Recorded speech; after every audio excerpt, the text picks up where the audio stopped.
Picasso, por exemplo, ele determina vários seguidores, né? O Klimt, além do Chile, não conheço nenhum seguidor direto, né? É uma pintura tão singular e tão marcada por um período histórico, né? Muito ligada a um período histórico, a uma mentalidade que eu acho que não teve seguidores. Como, aliás, a gente pode falar a mesma coisa do Van Gogh, né?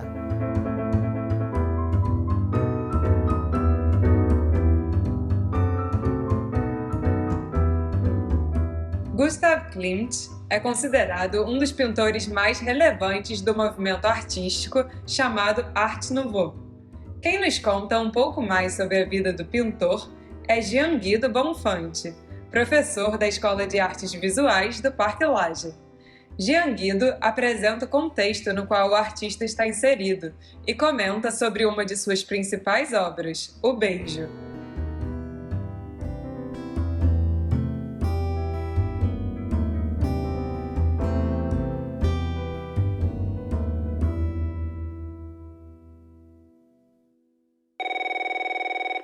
Bem, eu queria falar um pouco do contexto europeu, né? Ele nasce em 1862, não muito tempo depois da Revolução Francesa, que foi final do século anterior, e logo depois vem Napoleão, as invasões napoleônicas, né? Que criam um trauma na Europa enorme, né? E a partir daí, as aristocracias começam a cair, né? E os países começam a ser estruturados. A Alemanha só existe enquanto nação em 1870. Ele já tinha nascido. Ele nasceu antes da Alemanha existir enquanto nação. E é preciso se lembrar que, nesse período também, a industrialização, a Revolução Industrial, já começa com uma força enorme, né? E, ao mesmo tempo, nós temos o imperialismo colonialista. A Inglaterra, por exemplo, dominando a Índia e outros países e outros continentes, não só a Europa, não só a Inglaterra, outros países, né? Quer dizer, é interessante porque eu estou querendo chegar num movimento chamado pré-rafaelitas, que é o precursor do Art Nouveau. Porque, como nasce esse movimento? Ele nasce da seguinte maneira. Ele nasce na Inglaterra, uma Inglaterra que tem o puritanismo vitoriano, né? A questão da moral, da religião, né? Do cristianismo, ao mesmo tempo explora a mão de obra na Revolução Industrial de uma maneira desumana, completamente desumana, mulheres, crianças trabalhando até quase a exaustão. Havia uma contradição enorme entre essa moral cristã e o que acontecia de fato na Europa e na Inglaterra.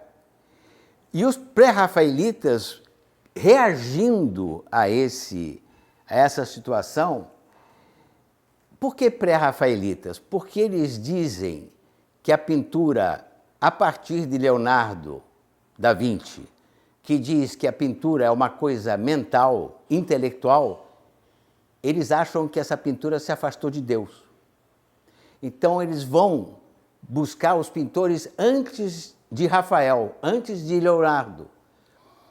Mantegna, por exemplo, Piero della Francesca, né? Pintores que eles achavam que estavam mais conectados com Deus. Não havia a questão do intelecto, que era uma espécie de pecado original da Renascença. Entendeu? Assim, da alta renascença. Então, eles mergulham nesse universo e, ao mesmo tempo, buscando valores cristãos para se contrapor ao que acontecia na Europa, e principalmente na Inglaterra. Eles valorizam muito a natureza, que o Art Nouveau repega isso, desenvolve isso, valorizam muito a natureza, os rios, as árvores, as plantas, as flores, etc., né? E esse movimento desemboca exatamente no Art Nouveau, quer dizer, ele é a base do Art Nouveau. E o Art Nouveau é uma reação à industrialização. Eles procuram ocupar todos os espaços no Art Nouveau. Decoração, joias, arquitetura, urbanismo, pintura, escultura, como se fosse uma indústria do belo, uma indústria da arte. E produzem, entendeu? Bom, então,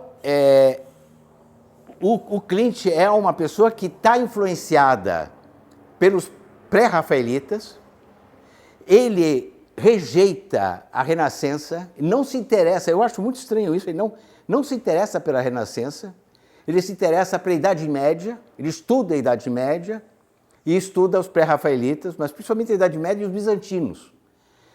Vai a Ravenna, vê os mosaicos e fica totalmente tomado. Eu acho que aquilo lá marca ele profundamente, ele passa a trabalhar com dourados, com muito ouro. Os bizantinos usavam muito ouro nos mosaicos. E, enfim, ele é um personagem importantíssimo do Art Nouveau, né? Eu acho que talvez seja realmente o artista mais representativo do Art Nouveau.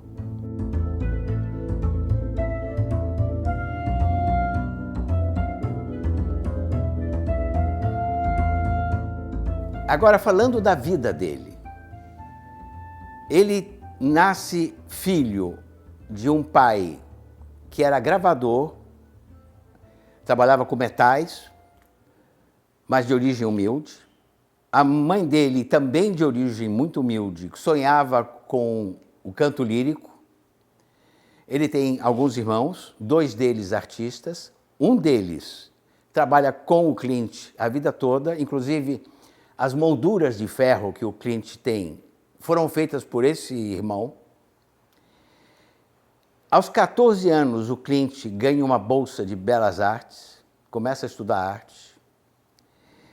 E em 1892, ele funda, junto com outros artistas, a Secessão Vienense.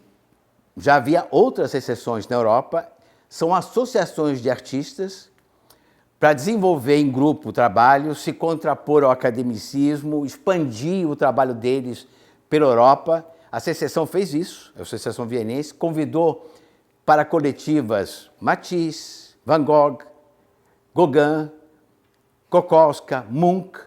Quer dizer, eles de alguma maneira faziam um intercâmbio. Essas secessões eram uma forma de expansão da arte além fronteira austríaca e intercâmbio entre artistas. Ele recebe a primeira visita do Egon Schiele em 1907. Egon Schiele tinha 7 anos apenas. Foi o único aluno, discípulo que o Klimt teve. O Klimt morre 11 anos depois, em 1918. 11 anos depois, 1918, de um AVC, depois de receber um prêmio, né, uma homenagem. E o Egon Schiele morre aos 29 anos com a gripe espanhola. Agora, o Klimt tinha características interessantes. Ele era um mão aberta, tudo que ele tinha, ele distribuía, pagava tudo. Tem uma história que tinha uma senhora que era dona de uma loja de materiais e que ela estava falindo. Aí ele começa a comprar as tintas dele nessa loja, comprar o material que ele precisa nessa loja. Os outros artistas, vendo essas cores maravilhosas, essa pintura incrível sendo comprada nessa loja, começam a comprar todos dessa loja e a mulher sai da falência e fica muito bem de vida. Então, a relação do artista com a própria trajetória de vida é presente sempre, eu acho, né? Ainda mais num trabalho figurativo, né? Quando o trabalho é abstrato, você pode dizer que tem uma separação maior, né? Mas no trabalho figurativo, o cruzamento entre a vida do artista e a obra do artista geralmente é presente, né? É difícil você não fazer essa conexão, né? Aliás, eu devo dizer o seguinte, muitos artistas, eu acho que é complicado, porque de um lado a gente fazer essa conexão é inevitável, do outro lado, fazer a conexão da obra e do artista pode gerar problemas, porque a obra geralmente, quando é um grande artista, a obra transcende a vida do artista. Muitas vezes você tem pessoas que não foram de bom caráter e a obra não foi afetada por esse mau caráter. A obra tem uma liberdade, uma independência, vamos dizer assim, quando ela é transcendente, quando ela é realmente potente, que ultrapassa o artista. O artista não atinge a qualidade da obra dele, normalmente, quando a obra é realmente uma obra de grande envergadura.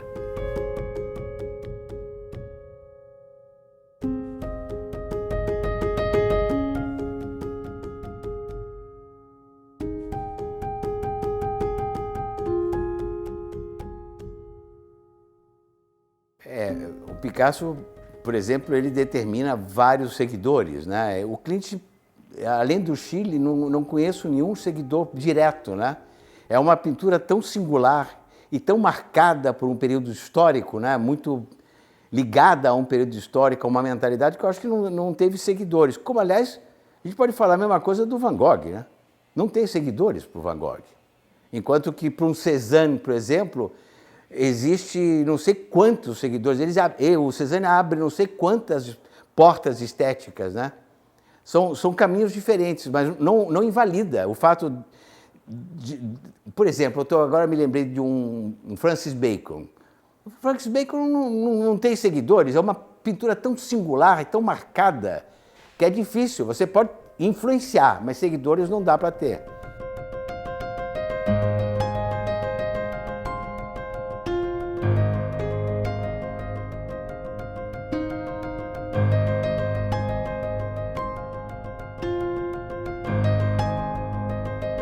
Bom, você me pergunta sobre o beijo, né? O elemento decorativo domina, né? O ouro e o elemento decorativo.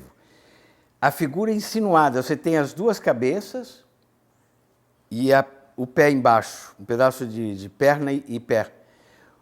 O contorno da figura é praticamente inexistente, quer dizer, é uma abstração, né?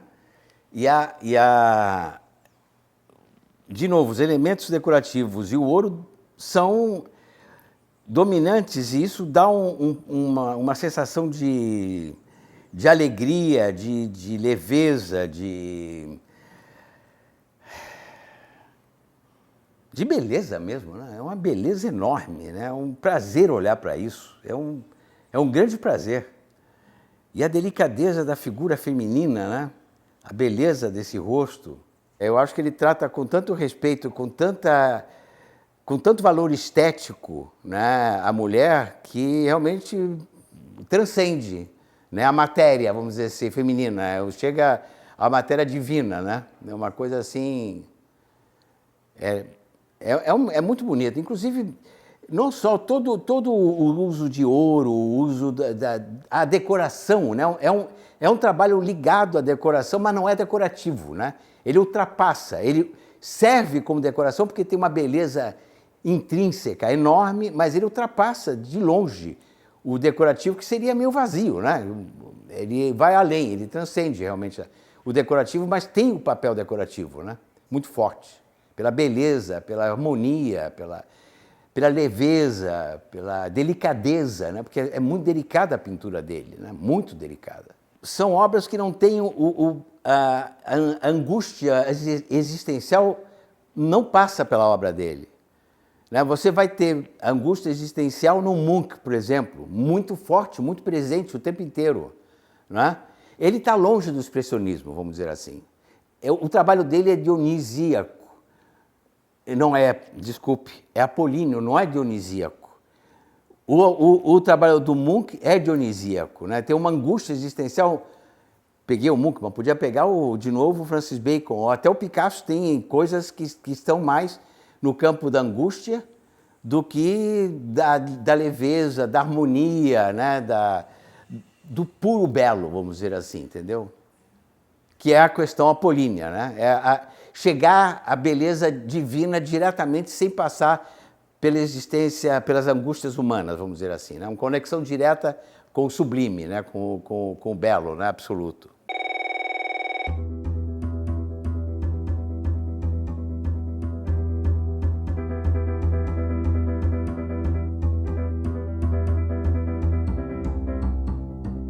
Qual a sua obra favorita de Gustav Klimt? Comente com a gente pelas redes sociais.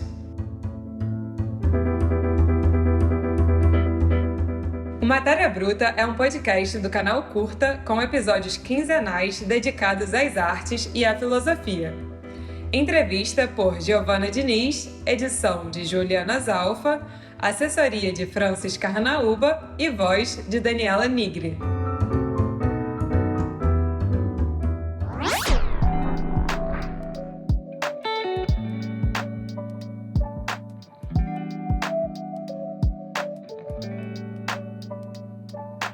Alma em Madeira é uma série original do canal Curta que acompanha a rotina de grandes designers brasileiros especializados no trabalho em madeira e reconhecidos no mundo inteiro. Os episódios estreiam semanalmente a partir de fevereiro no Curta On, seu clube de documentários. Assista em curtaon.com.br ou na Claro TV+, quando e onde quiser.